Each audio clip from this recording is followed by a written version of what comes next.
जो कि बताएगा आपको सिटीजनशिप के बारे में, इंडिया के पार्ट सेकंड के बारे में। ये बता रहा है कि citizenship commencement of the constitution के वक्त कौन सा रहा होगा। जो कि बॉर्न हुए टेरिटरी ऑफ इंडिया में उनको सिटीजनशिप मिली होगी।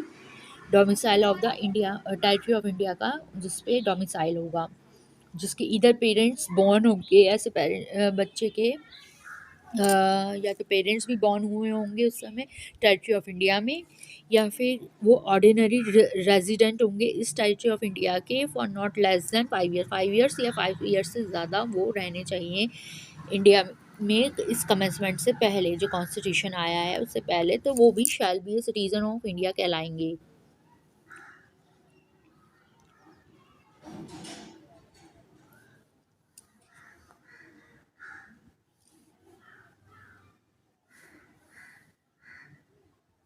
आर्टिकल 6 क्या कह रहा है? आर्टिकल 6 ये कह रहा है कि राइट्स ऑफ सिटीजनशिप, ऐसे सिटीजनशिप की राइट्स जो उन पर्सनस के जो कि माइग्रेट हुए हैं इंडिया में फ्रॉम पाकिस्तान, तो वो सिटीजन्स कहलाएंगे अगर उनके वो या उसके पेरेंट्स बॉर्न हुए हैं इंडिया में, जो कि इंडिया डिफाइंड है गवर्नमेंट ऑफ इंडिया एक्ट के तहत।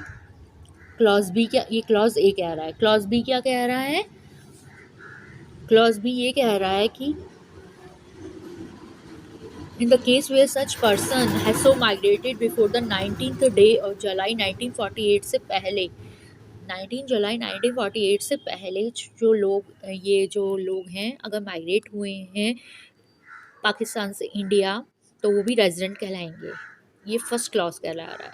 सेकंड क्लॉज क्या कह रहा है कि माइग्रेट ऑन और आफ्टर द 19 जुलाई 1948 के बाद या उसको उस डेट को माइग्रेट हुए हैं और रजिस्टर्ड किए गए हैं एज सिटीज़न ऑफ इंडिया के रूप में by an officer appointed in that behalf by the government of the dominion of India on an application made by him therefor to such officer before the commencement of the constitution in the form and manner prescribe by that government.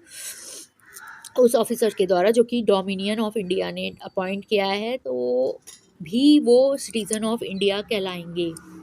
Provided that no person shall be so registered, ऐसे person को register नहीं किया जाएगा जो कि 6 month से पहले नहीं रहे होंगे। ठीक है, no person shall be so registered unless he has been resident in the territory of India for at least 6 months immediately preceding the date of his application of citizenship।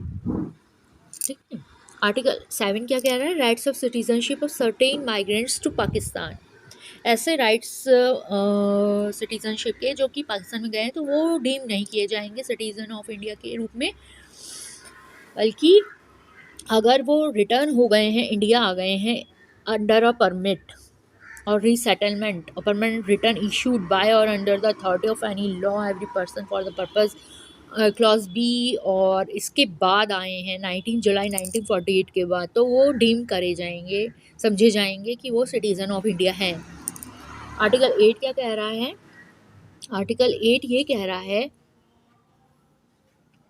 Article 8 क्या कह रहा है? आर्टिकल 8 ये कह रहा है कि rights of citizenship of certain persons of Indian origin residing outside India, जो पर्सन इंडिया में रिसाइड कर रहे हैं, बाहर रह रहे हैं इंडिया के और इंडियन ओरिजिन के हैं, तो वो कैसे वो उनके राइट्स क्या होंगे सिटीजनशिप के रूप में, उनके राइट्स को बताइए। तो notwithstanding anything in article 5 any person who or either of his parents or any of whose grandparents was born in India as defined in the government of India Act 1935 who is ordinary residing in any country outside India में रह रहे हैं और बाहर रह रहे हैं India के, shall be deem to be a citizen of India कहलाएंगे अगर वो रजिस्टर्ड हैं बाय द डिप्लोमेटिक और consular representative of India in the country where he is for the time being residing, बाहर रह रहे हैं दूसरे कंट्री में, तो उस वहाँ के इंडिया के जो डिप्लोमेटिक काउंसिलर रिप्रेजेंटेटिव होंगे इंडिया के,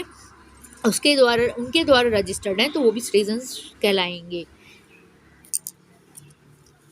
इंडिया के। और आर्टिकल 9 क्या कह रहा है? पर्सन्स वॉलंटरीली अपनी इच्छा से जो एक्वायर कर रहे हैं सिटीजनशिप बाहर की स्टेट की, तो वो सिटीजन्स नहीं कहलाएंगे। ये सिंपली इतना कह रहा है। आर्टिकल 10 क्या कह रहा है?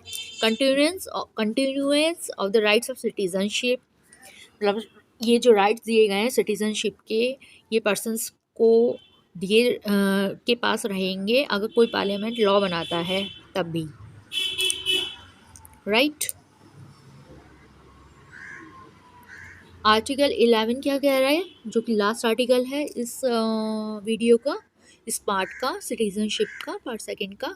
पार्ट 11 कह रहा है कि पार्लियामेंट रेगुलेट करता है right of citizenship by law, मतलब लॉ के द्वारा पार्लियामेंट का काम क्या है? लॉ बनाना, और लॉ बनाने के लिए राइट ऑफ सिटीजनशिप को भी रेगुलेट करता है, चाहे वो भले एक्विजिशन, टर्मिनेशन ऑफ सिटीजनशिप और all other matters relating to citizenship. और जो ये फोरगोइंग प्रोविजंस हैं जो हमने पहले पढ़े हैं, article 5, article 6, article 7, article 8, article 9, article 10 के रूप में, तो वो डेरोगेट नहीं होंगे from the power of Parliament to make any provision with respect to the acquisition and termination of citizenship and all other matter relating to citizenship के जो parliament law बनाएगा उससे डेरोगेट नहीं होंगे। आई होप ये आपको क्लियर हुआ होगा। क्लियर हो तो प्लीज़ इसे लाइक, शेयर, सब्सक्राइब कर दीजिए चैनल को फटाफट जल्दी से, और इसके लिए मुझे मोटिवेशन मिलेगा। आप प्लीज़ इसे अपने फ्रेंड सर्कल में शेयर कीजिए। कोई भी क्वेरी या डाउट होता है तो पूछना ना भूलिएगा कमेंट बॉक्स में। तब तक लीगल वोकैब में आपसे इजाज़त चाहती है। धन्यवाद, थैंक यू, नमस्कार, जय हिंद।